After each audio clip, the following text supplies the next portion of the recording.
నీ పత్రికల నిండా వీళ్ళ ముఖార విందాలు. అధ్యక్ష, నేను అడిగేది ఒకటే అధ్యక్ష, దయచేసి రైతులను మోసం చేయడం ఆపండి.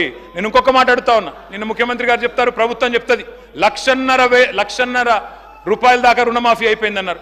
కేసీఆర్ గారు మొదటిసారి 1,00,000 రూపాయలు రుణమాఫీ చేస్తేనే దానికి అయిందే 16,000 కోట్లు.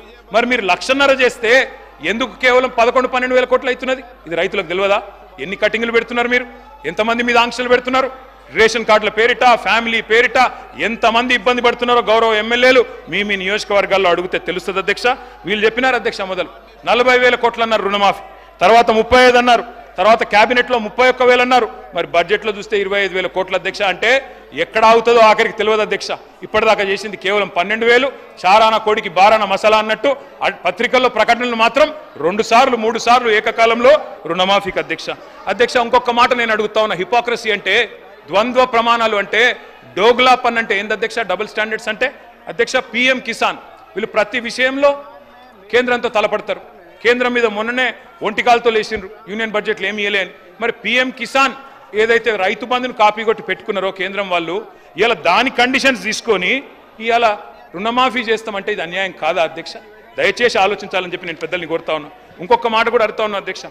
నేను ఇవాళ కేవలం రైతులనే కాదు అధ్యక్ష, వీళ్ళు మహిళల్ని కూడా మోసం చేశారు.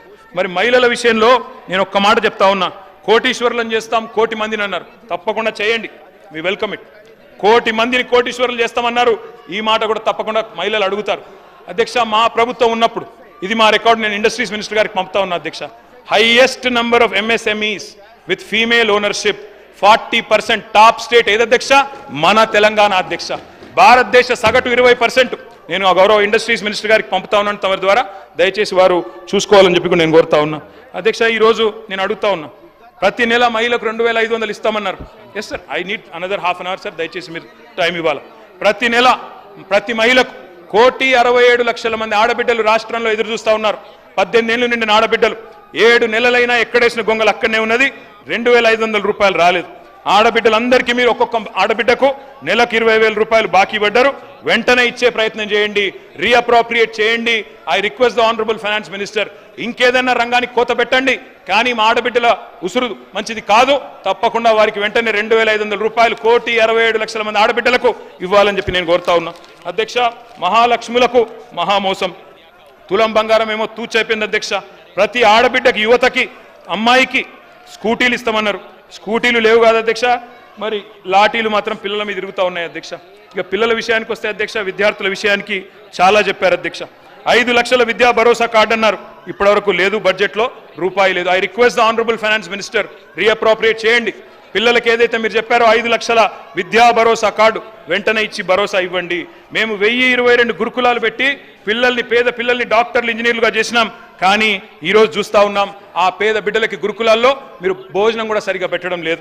ఈరోజు ఆసుపత్రుల్లో వార్తలు, నా దగ్గర కటింగ్లు ఉన్నాయి, పేపర్ క్లిప్పింగ్లు, మీకు కావాలంటే పంపిస్తాను. భువనగిరి హాస్టల్లో విద్యార్థి ఫుడ్ పాయిజన్తో చనిపోయాడు మొన్ననే, ఎస్సీ వెల్ఫేర్ హాస్టల్లో. అదేవిధంగా జేఎన్టీయూ హాస్టల్లో ఎలుకలు, పిల్లులు సాంబార్లో ఈతలు కొడతా ఉన్నాయి. అదేవిధంగా ఇంకా చాలా గురుకులాల్లో ఇవాళ భోజనం నాణ్యత లేదని చెప్పి వాళ్ళు పిల్లలు విషాహారం తిని ఇవాళ ఇబ్బంది పడతా ఉన్నారు. ప్రభుత్వం దృష్టి పెట్టాలని చెప్పి నేను కోరుతా ఉన్నా అధ్యక్ష. మాకు మెసేజ్లు వస్తూ ఉన్నాయి సార్, దయచేసి ఇది నేను ప్రభుత్వం దృష్టికి తీసుకొని వస్తా ఉన్నా. మేము అంబేద్కర్ ఓవర్సీస్ స్కాలర్షిప్ పేరు సార్ అధ్యక్ష దళిత సమాజం నుంచి, దళిత కుటుంబాల గురించి, దళితుల జీవితాల గురించి మాట్లాడుతున్న గౌరవ సభ్యులు సార్, నేను ఒకటే విషయం చెప్పదలుచుకున్నా సార్.